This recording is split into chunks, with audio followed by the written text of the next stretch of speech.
Hello बच्चों, let's see this question. This question says a nitrogen nucleus 7n14 absorb a neutron and can transform into lithium nucleus 3Li7 under suitable condition after emitting.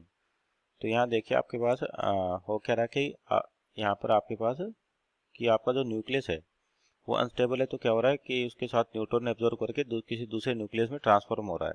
तो पहले तो की concept लिखे यहाँ पर। तो ये क्या बेसिकली आपका न्यूक्लियर रिएक्शंस है, जहाँ पर क्या होता है एक न्यूक्लियस क्या कर रहा है स्टेबल होने के लिए अपने आप को क्या होता है डिफ्यूज करता है या दूसरे न्यूक्लियस में चेंज होता है। तो सिंपल बोले स्टेबिलिटी ऑफ न्यूक्लियस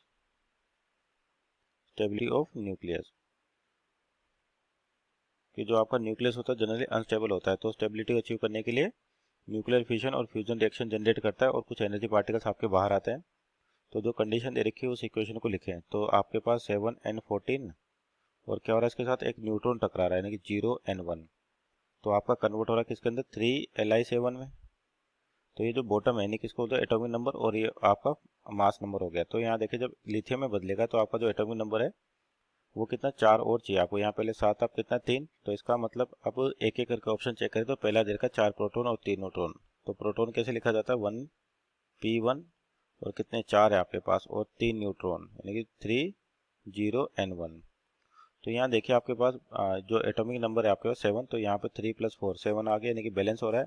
और मास नंबर देखिए टोटल कितना है 15। तो ये कितना हो जाएगा 7 और 4 11 11 + 3 14। तो यानी कि ये तो आपका पॉसिबल नहीं होगा, मीन्स ऑप्शन नंबर ए तो गलत हो गया। अब बी की बात करते हैं आपके पास कि क्या दे रखा है कि 5 प्रोटॉन और एक नेगेटिव बीटा पार्टिकल। तो यानी कि इस इक्वेशन को फिर से बैलेंस करें 3Li7 क्या दे रखा है 5 तो प्रोटॉन है यानी कि 5 × 1p1 और एक नेगेटिव बीटा पार्टिकल यानी कि -1e0। तो यहाँ पर एटॉमिक नंबर आपका कितना है 3 और 5 3 8 हो जाएगा। तो ये तो आपका 8 और एक इलेक्ट्रॉन बाहर गया तो यानी कि 7 हो गया वापस। तो आपका मास एटॉमिक नंबर तो बैलेंस हो गया। मास नंबर को देखते हैं 7 और यहाँ पर कितना है 5। तो 7 3 10 2 12 यानी कि मास नंबर हुआ तो आपके पास है 12, जबकि आना कितना चाहिए 15। तो ये भी गलत हो गया आपके पास। सी की बात करते हैं आपके पास क्या दे रखा है सी में एक अल्फा पार्टिकल 2 गामा पार्टिकल यानी कि 3Li7 क्या रिलीज हो रहा है एक तो अल्फा पार्टिकल हो रहा है आपके पास यानी कि 2He4 और क्या हो रहा है 2 गामा पार्टिकल। तो गामा बेसिकली रेडिएशन होती है तो इसका कोई इफेक्ट नहीं पड़ता आपके पास। तो यानी कि बैलेंस करें इक्वेशन को तो 3 और 2 आपके पास केवल 5 हो रहा है, इसका मतलब ये भी गलत हो गया। फोर्थ को चेक करें। फोर्थ के आपके पास एक अल्फा पार्टिकल 4 प्रोटॉन और 2 नेगेटिव बीटा पार्टिकल यानी कि 3Li7 प्लस क्या दे रखा है एक अल्फा पार्टिकल यानी कि 2He4 उसके साथ 4 प्रोटॉन यानी कि 4 1p1 और 2 नेगेटिव बीटा पार्टिकल -1e0।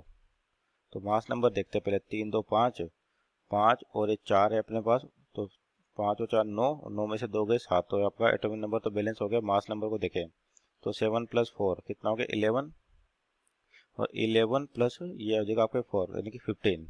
और यहाँ पे मास नंबर में कोई फर्क नहीं पड़ा, इसका मतलब ऑप्शन नंबर डी आपका सही होगा। और चौथा चेक कर लेते ई आपको क्या दे रखा है कि 4 प्रोटॉन है और 4 ही न्यूट्रॉन है। तो चौथी इक्वेशन को देखें यानी कि 3Li7 अब क्या हो रहा है 4 प्रोटॉन यानी कि 4 1p1 और 4 ही क्या न्यूट्रॉन है आपके पास यानी कि 4 0n1। तो बैलेंस करें आपके पास तो मास नंबर कितना हो गया आपके पास 3 + 4 7 ये सही है।